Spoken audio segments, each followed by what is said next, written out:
Tim McMahon reports that there is no max extension coming to Kevin Durant from the Houston Rockets, even though an extension could be likely. We're going to talk a little bit about that and what that means for the Rockets. Joe Mazzulla gets a contract extension with the Boston Celtics, and the Golden State Warriors have a target list. We're going to talk about those targets. We'll talk about all that and more right after this.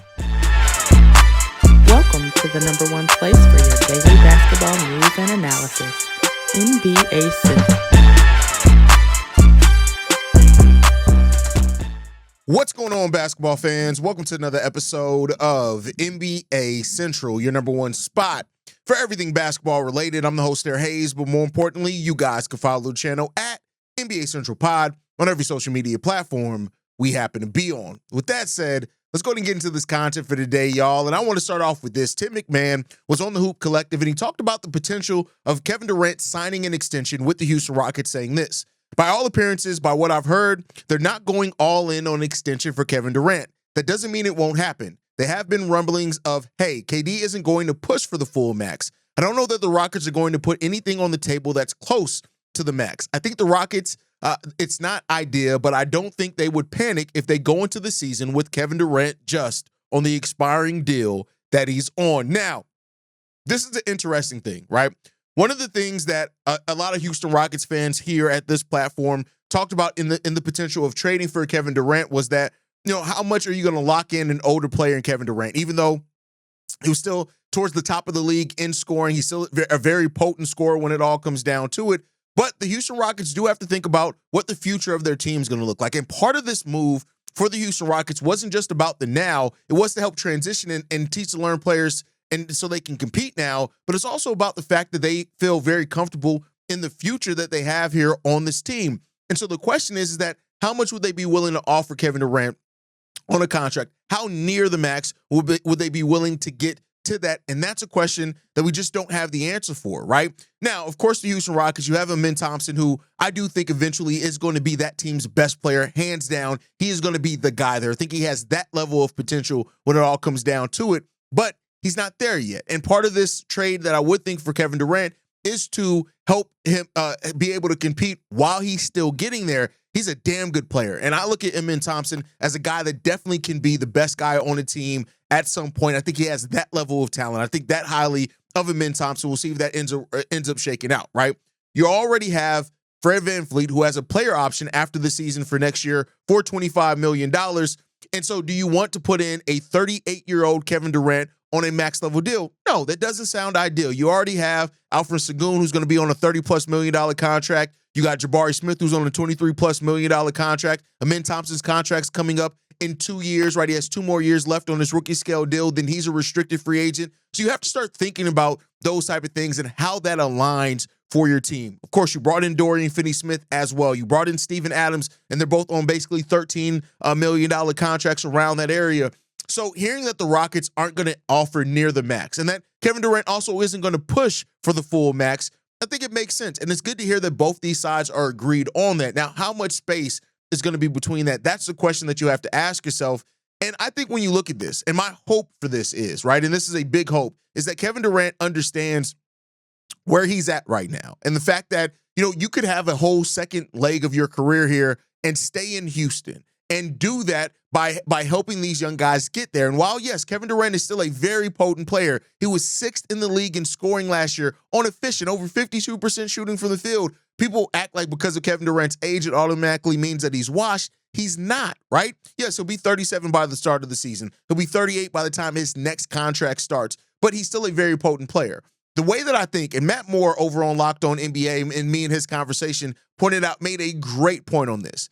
He said, how close you get to Jalen Green's contract makes that trade make even more sense, right? Yes, Kevin Durant is getting paid over $50 million this year, but how close you can get him to Jalen Green's contract makes that savings even more. So Jalen Green, for example, $33 million this year, $36 million next year.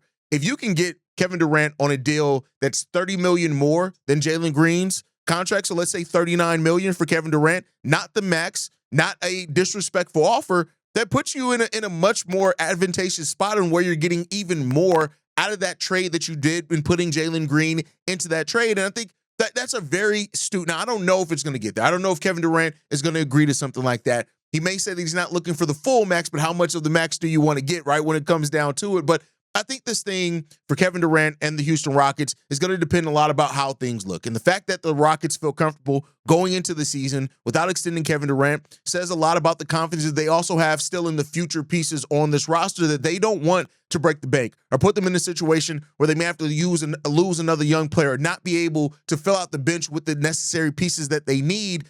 And by locking him into a max level deal. So the fact that that deal is not there for him, not surprising. I think that Kevin Durant is going to have a good head about this as well himself and have a good perspective on it to get it done. And we just got to see how it's going to rock out for these two sides when it's all said and done. Let's hope that they can get it done. Let's hope that they can get to the point of agreeing to a contract and getting to that point of getting that max, and then we can just keep it pushing the way that we need to. So we'll see. But I want to hear from our Houston Rockets fans on this one.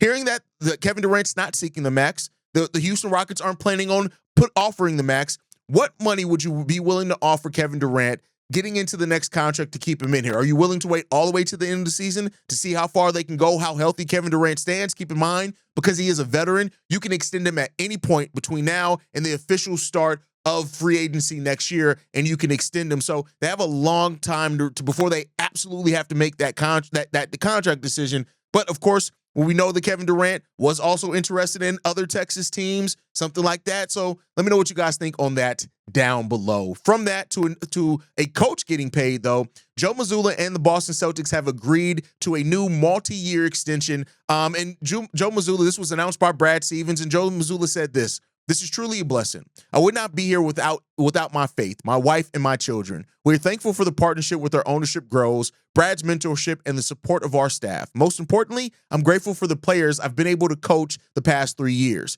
I look forward to competing for the Celtics and the city of Boston." Great. And I think Joe Mazzulla has done a really good job here in Boston. He's done a fantastic job being there. Brad Stevens, who said this: "We are very excited that Joe has agreed to extend with the Celtics. He understands the job and has a passion for the Celtics that is only rivaled by our most diehard fans. He's worked hard and accomplished amazing things in his first 3 years as head coach, including averaging over 60 wins per season and winning the 2024 NBA championship." And there's no doubt that Joe Mazzulla has had tons of success there. When you look at taking over from Ime Udoka and how that team never really missed a step with Joe Mazzulla taking over there. Of course, they get to the Eastern Conference Finals. They then win the finals. Last year, they had injuries and things like that. But this is still a team that has had a lot of success. Now, the question is what does this look like? Joe Mazzulla is going to possibly have to do the most coaching that he's ever done this upcoming year with the Boston Celtics and Jason Tatum being out. You have new pieces in Anthony Simons. You lost Drew Holiday. You lost Kristaps Porzingis. And so a lot of these pieces that have really thrived under the Boston Celtics is going to be put into new roles. Peyton Pritchard's going to be in a new role. And again, not to keep bringing things over from Locked On NBA, but we had this conversation as well. And one of the things I talked about there was the fact that the next phase of seeing what happens with Joe Mazzulla is how he develops players. And I don't mean this as any knock, right? Like Luke Cornett, definitely a player that was better in Boston than what he was at any stop before there. He was with the Bulls before. And now going to the San Antonio Spurs, seeing what he looks like there is going to be a real testament on how much he actually developed here with Boston, or how much of it was just the circumstances and the gravity of the players around him. Peyton Pritchard, right? How do you look at Peyton Pritchard? Not to knock Peyton Pritchard at all, but I look at Peyton Pritchard as a player that's really stepped into a role that was voided. When Derek White went into the starting lineup, it opened up for Peyton Pritchard to be that bench player, and he's did much other similar things. 3-point shooting, good. A two-way player, good. Giving effort on the defensive side of the ball. But again, he was with Boston before that, and the role grew over time. The next, I think, step for Joe Mazzulla, for me, to really say how good of a coach that he is what does he do with developing players? Like, as Boston, whatever happens with this next phase, and, keep having veterans come and stuff like that. But once you start getting those young players in here, once you start, prioritizing those, and they have some of those guys here. And I think, the good point about this is that you got guys like Hugo Gonzalez that I was very high on in this draft that's here. You got guys like Amari Williams as well, who I was very high on. These raw players that, we'll see there, Amari Williams is 23 years old. Hugo Gonzalez, a foreign prospect. But how do you develop these guys into players that can give a role for you? I don't have to develop into stars, but do these develop into role players that can help you in the next phase of your team? That's the next step, I think, for me, and Joe Mazzulla and what he can bring here to Boston as this goes forward. They're right to lock him in. He's right to stay in Boston. No harm, no foul there. I'm not saying that he doesn't earn that job. He absolutely earned that job and he should be there. But that's really the next phase of how good of a coach he is and how much throughout Boston, and as they go through phases, is Joe Mazzulla going to stick through that? Is he going to be Eric Spoelstra for the Boston Celtics? Is he going to be the next Brad Stevens, where he eventually goes into that front office role and just stays with that team for a long time? That's the questions that you have here, but shout out to Joe Mazzulla for getting paid. The last topic that we have here today, the Golden State Warriors have 6 open roster spots right now as it stands on their roster, and they've been waiting to fill out that roster, $25 million below the first tax apron, until they figure out what's going on with Jonathan Kuminga.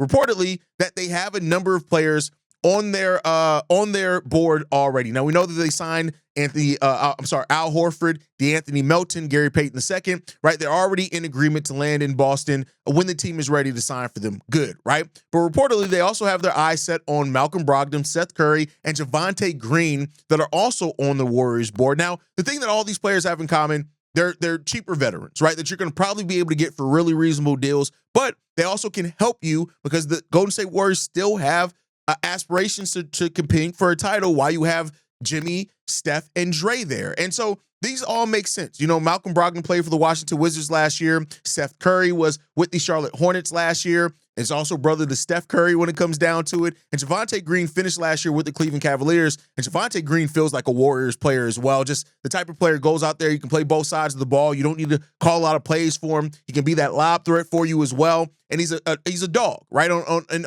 every facet of the game. So the Warriors have things that they are absolutely looking for that you can clearly see where that's going to fit in with this team. Everything is still held up by the Jonathan Kuminga thing, which reportedly, according to Jake Fisher, the Warriors also have an interest in a potential sign and trade for Josh Giddey, which would probably include Jonathan Kuminga, which would then, where does that put the team at? Like, I don't think that's going to happen. I don't think the Bulls are going to be willing to sign and trade Josh Giddey, but the Warriors, who have basically done nothing yet in free agency, and a lot of their free agency is held up by what happens with Jonathan Kuminga, I'm sure are ready to get to work. That's why this Kuminga thing needs to reach a resolution, and it doesn't seem like it is anytime soon, and all the restricted free agents are still in a holding pattern.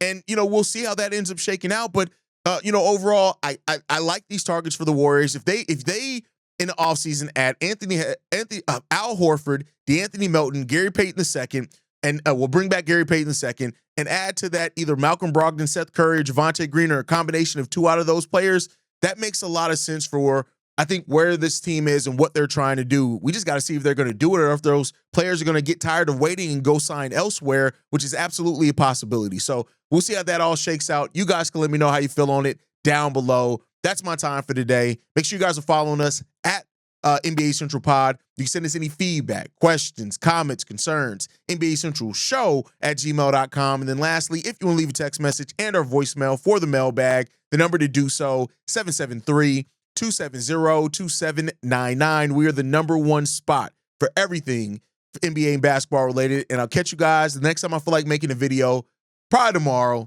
Peace, y'all. This has been a presentation of the Breaks Media.